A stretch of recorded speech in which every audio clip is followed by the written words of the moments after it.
And that, my friends, is the sound of a Goldwing that will not start. Let's get into it.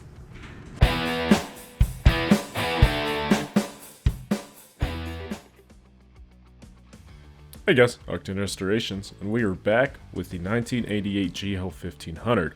This is part 11 of this series. The last time we did the clutch, and today we are figuring out why this motorcycle is not starting. It's making some noise, some clicking noise, and again, I'll play it right here.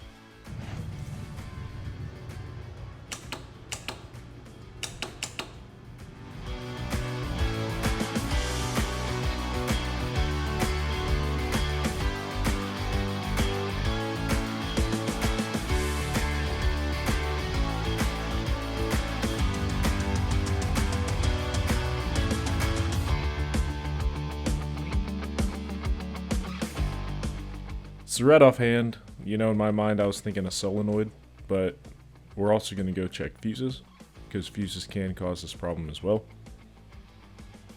And your fuse cap, you have a little fuse puller and some extra fuses, so just keep that in mind. You don't have to pull the fuses if you got an ohm meter, something that can check continuity. But this way I'm just pulling and visually inspecting all the fuses and making sure there's continuity in between them.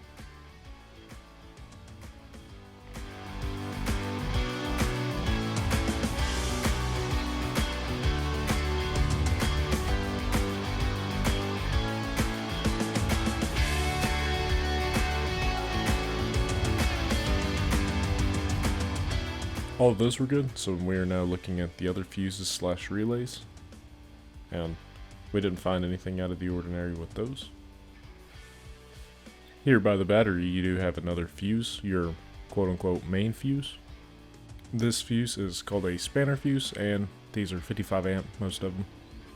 They're pretty hard to get. If you drive a Goldwing, a GL1500, I would recommend you get an extra one. And then you also have a fuse on the starter solenoid. So check all your fuses. There's also some more fuses under a cover right here, 2 of them.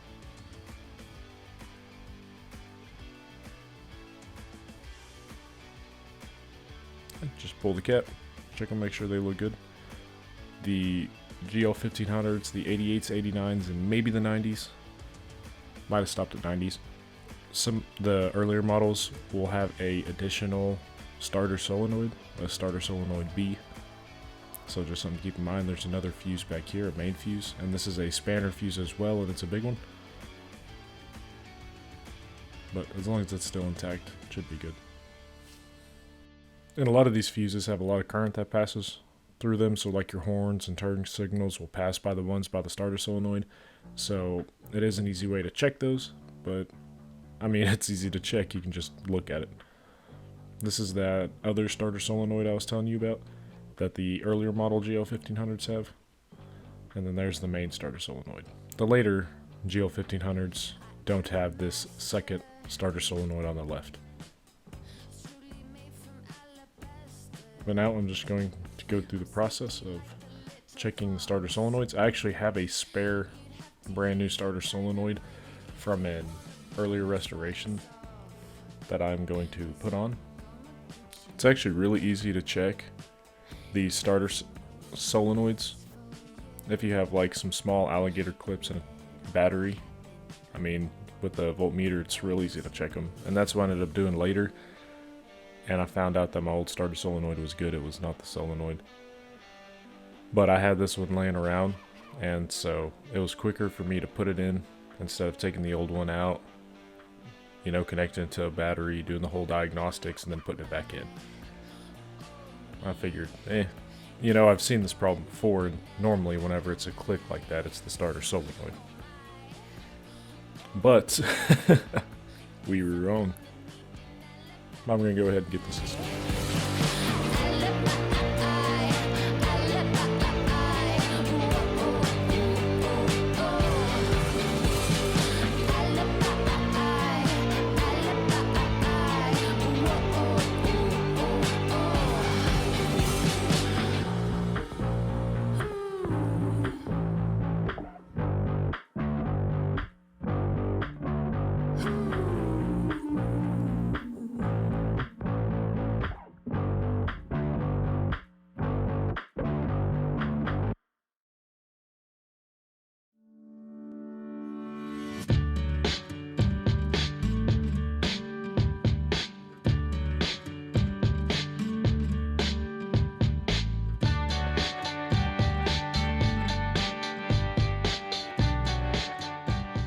Installation's easy. It's just two 10 or 12 millimeter nuts. And then you put it back in its sleeve. Don't forget to plug that wire in.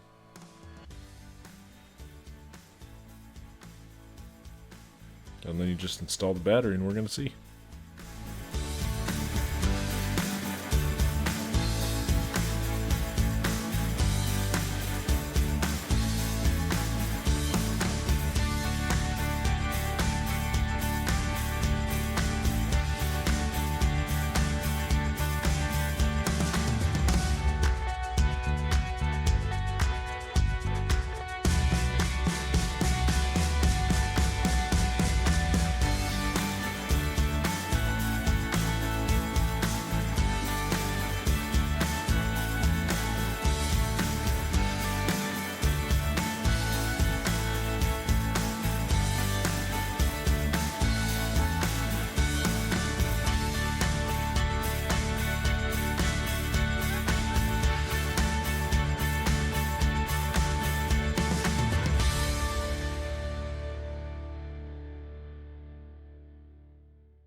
This battery, I just took it off the charger.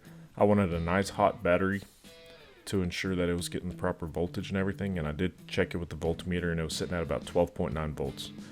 So it was good. And this is the noise it makes.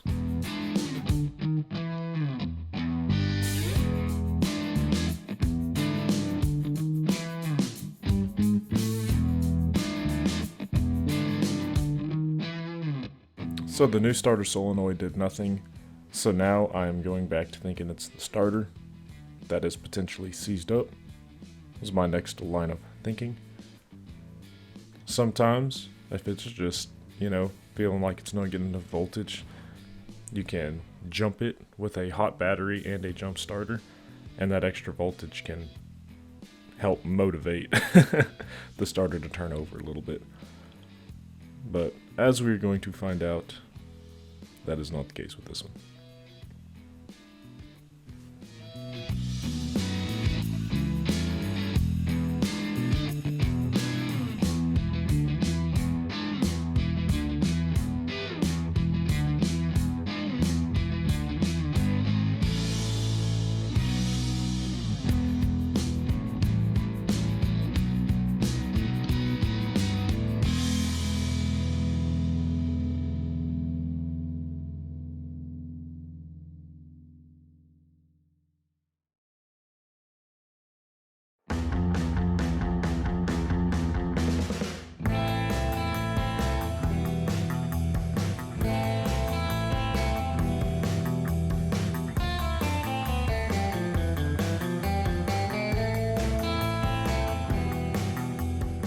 Now it's time for the proper diagnosis technique.